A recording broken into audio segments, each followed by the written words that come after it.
Hi, welcome.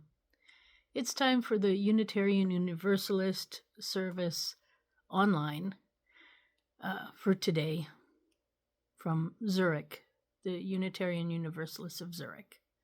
Welcome. My name is Susan Maude, and I am your host today for the service. Unitarian Universalism is a open religion where everyone is welcome to come and we celebrate each other in community.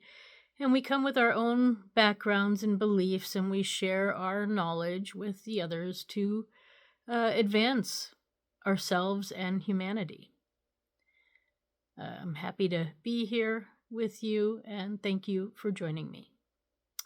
So I'm going to start by lighting the candle here and then we can get started. It's a little crooked, the candle, but it'll serve our purpose. I'm going to show it crooked so you can see it. I mean, I'll probably move it around so it'll change from time to time. But anyways, here we go. Lighting the candle.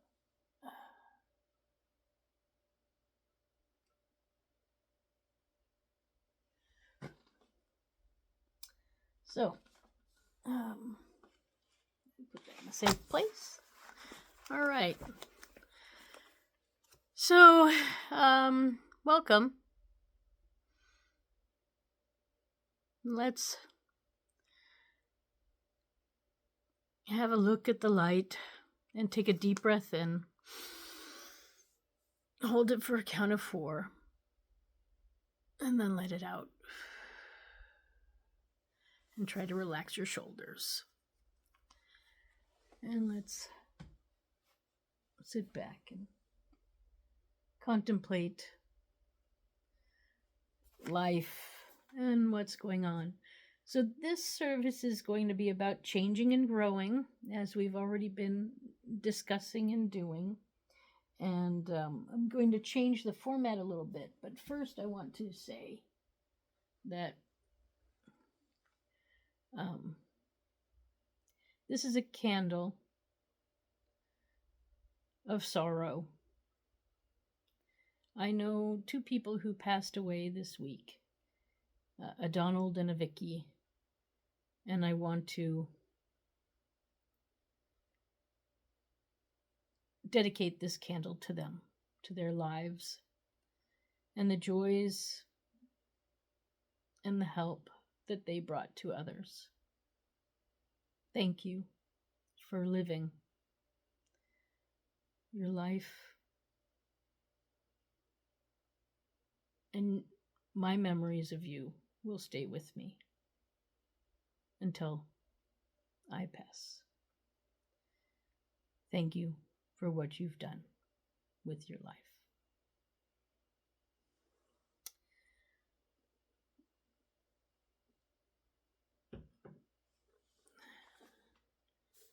So they're with us right now.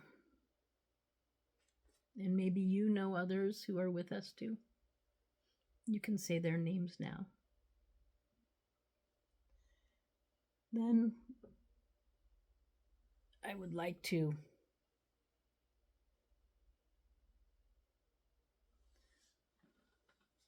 offer this candle of concern.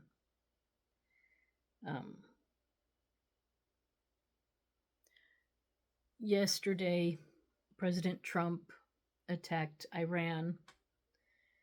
And I don't know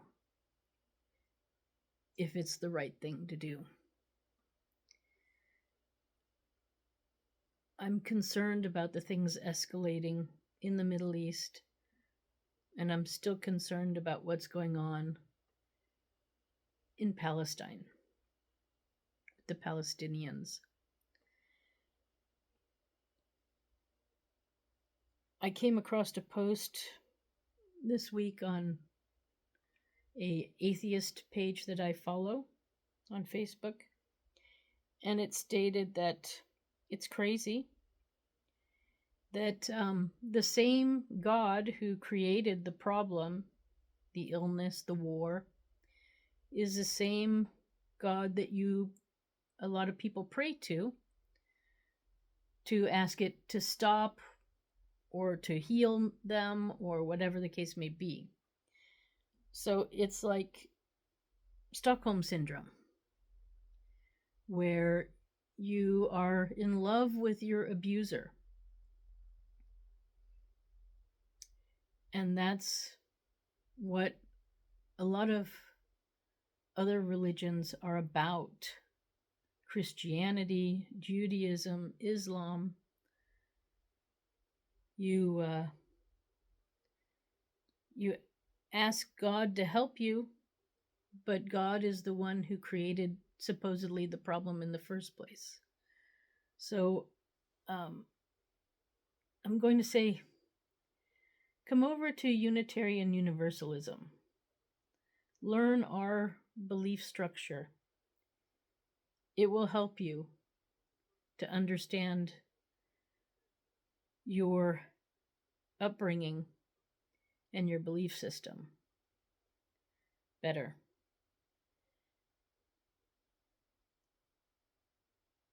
So, with that said,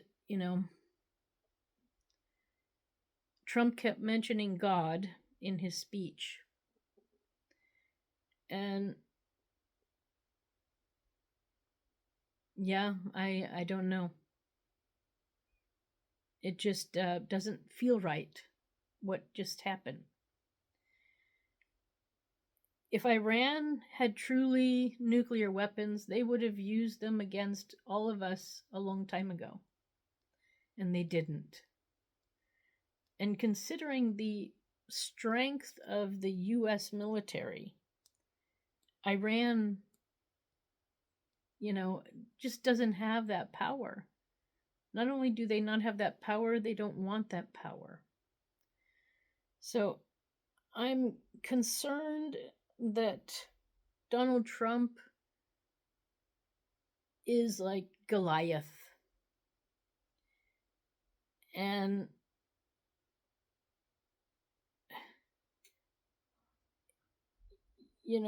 just being a big bully. And he went into the presidency on a more promoting peace and peace through strength, but knocking down electrical facilities that were producing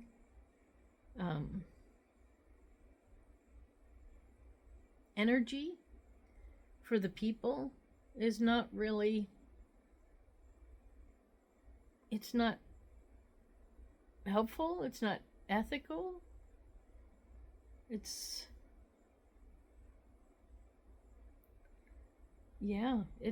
just wrong.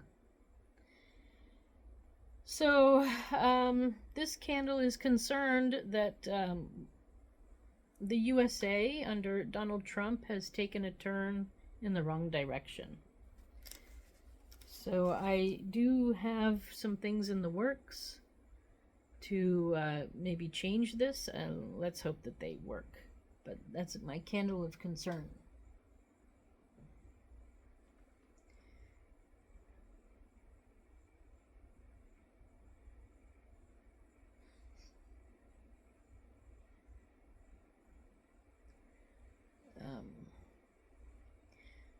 And I don't really have anything else I can say. So this is your candle for your concern, sorrow, or hopes. I guess hope is what we need right now, right?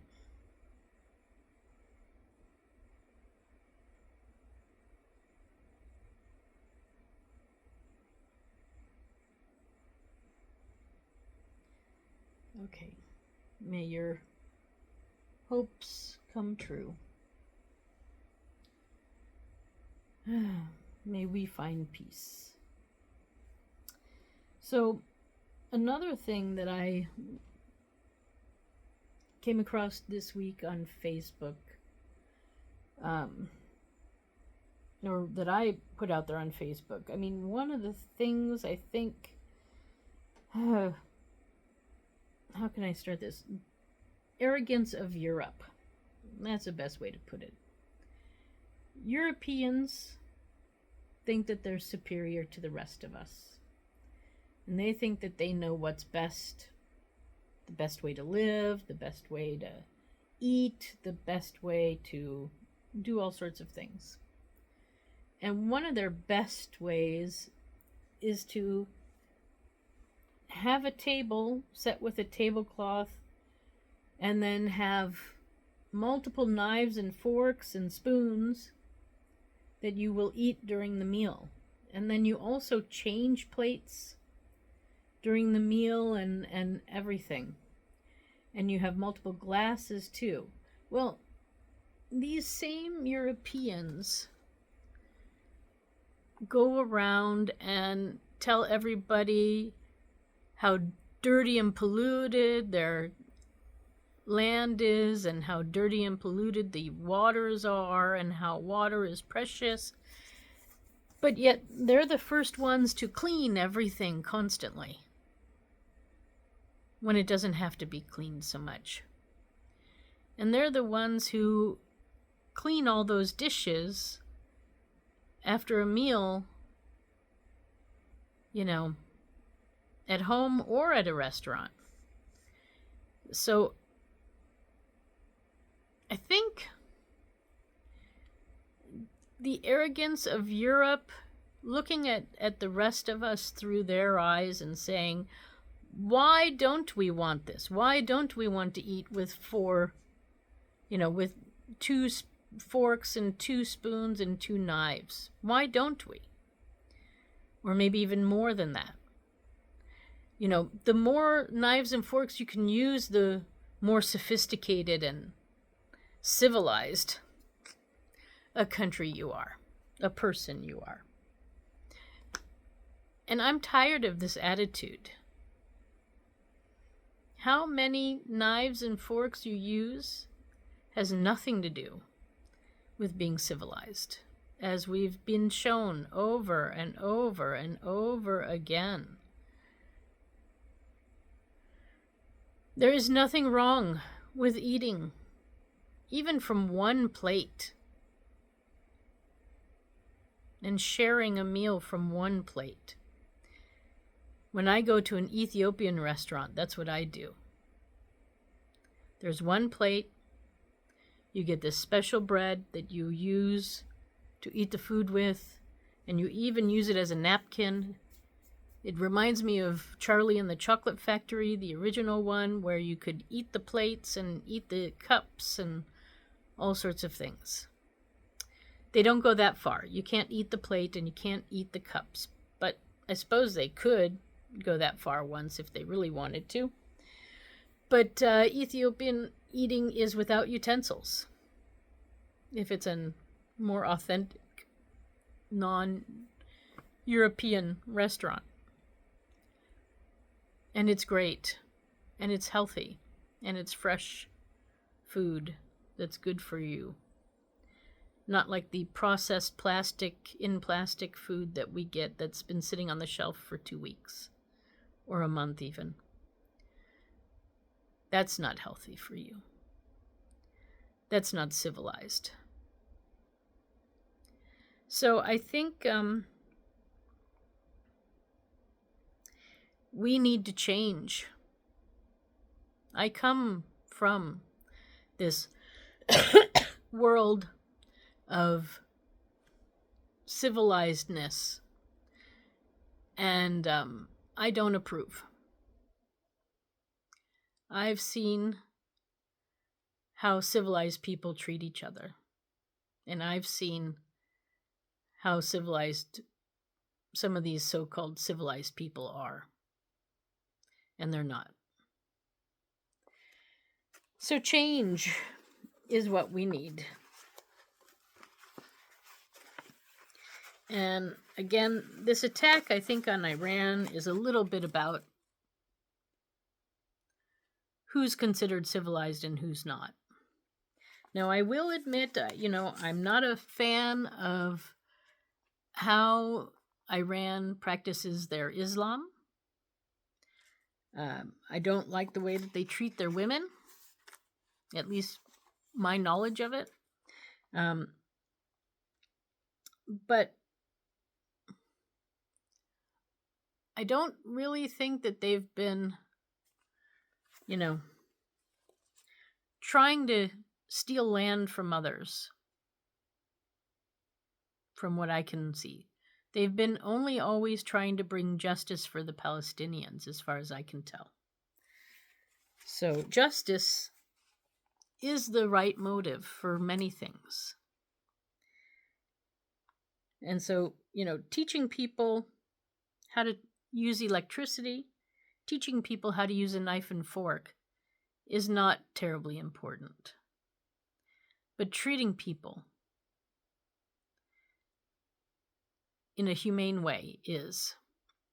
And that's one of our first principles in Unitarian Universalism.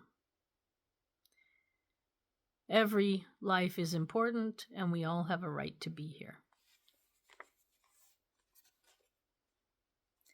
So I want to read this affirmation from You Can Heal Your Life from Louise Hay. And then it's about change. And then let's see where we go from there. In the infinity of life, where I am, all is perfect, whole, and complete. Change is the natural law of my life. I welcome change. I am willing to change. I choose to change my thinking. I choose to change the words I use. I move from the old to the new with ease.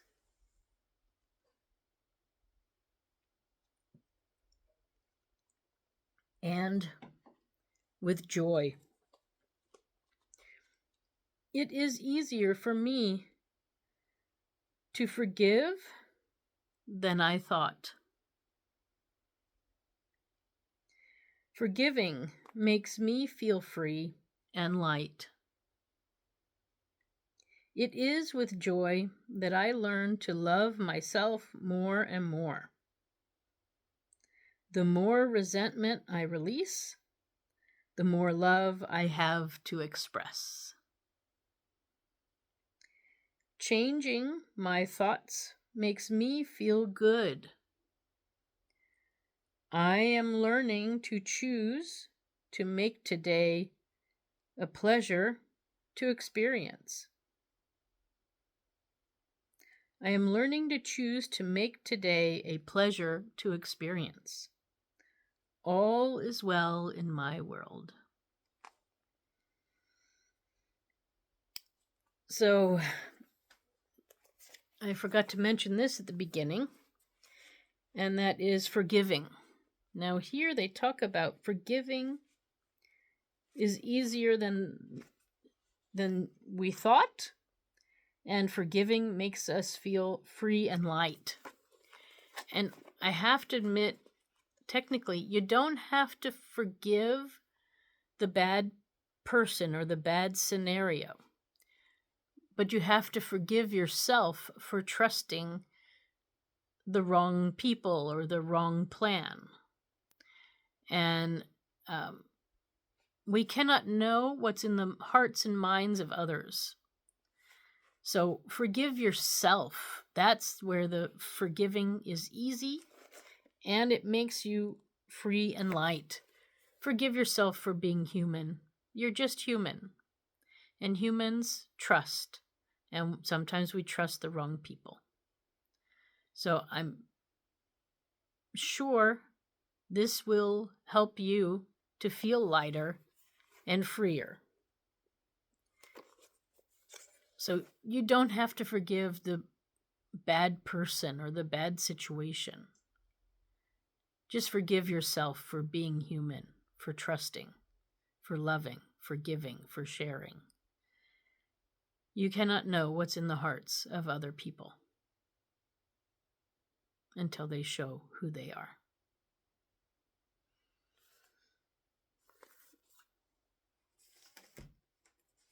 So let's take another deep breath in and a deep breath out. And again, deep breath in and a deep breath out. And lower your shoulders.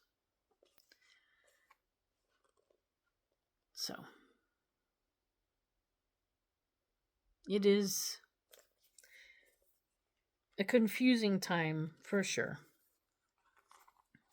So, I want to remind you of what it means to be successful or have a meaningful life, because I think sometimes we need to know what the meaning of life is all about. And this is from Ralph Waldo Emerson. I think he says it well.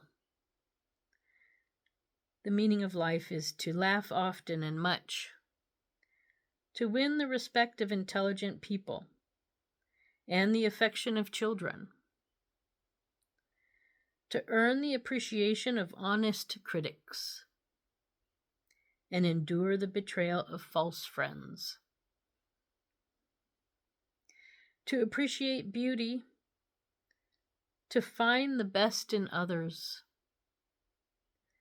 to leave the world a bit better, whether by a healthy child, a garden patch, or a redeemed social condition. To know even one life has breathed easier because you have lived. This is to have lived a meaningful life. To know even one life has breathed easier because you have lived. This is to have lived a meaningful life. And that I dedicate to Vicky and Donald, the people I mentioned who died this past week. And let's think about all the people we know, or even animals we know, who have died, who this pertains to.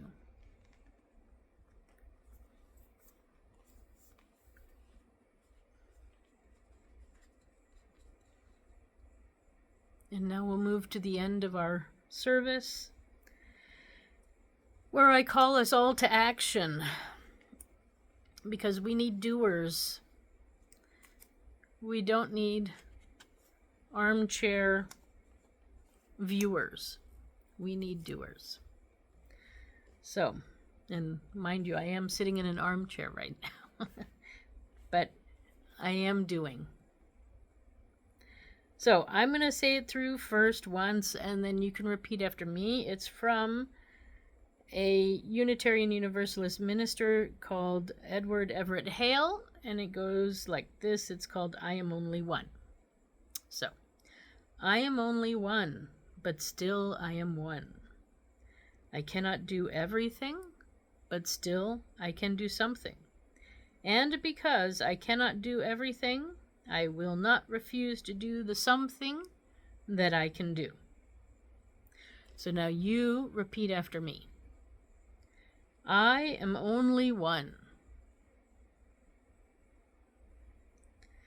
but still I am one. I cannot do everything,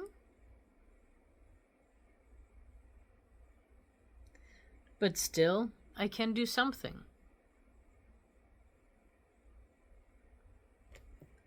And because I cannot do everything,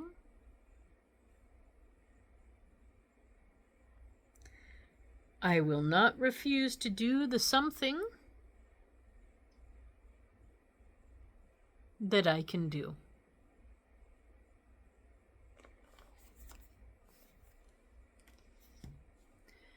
Okay. So that's the end of the service for today. I hope you enjoyed it and found some insights into it. Change is a good thing. Sometimes we need it and sometimes not. Sometimes we just need small changes. Sometimes we need big changes. But change is good. So, I will blow out this candle now. But its light will stay with us for the coming week until we meet again next Sunday. I wish you a good week. Thank you for stopping by. And I wish us all peace. Peace be with you. Bye for now.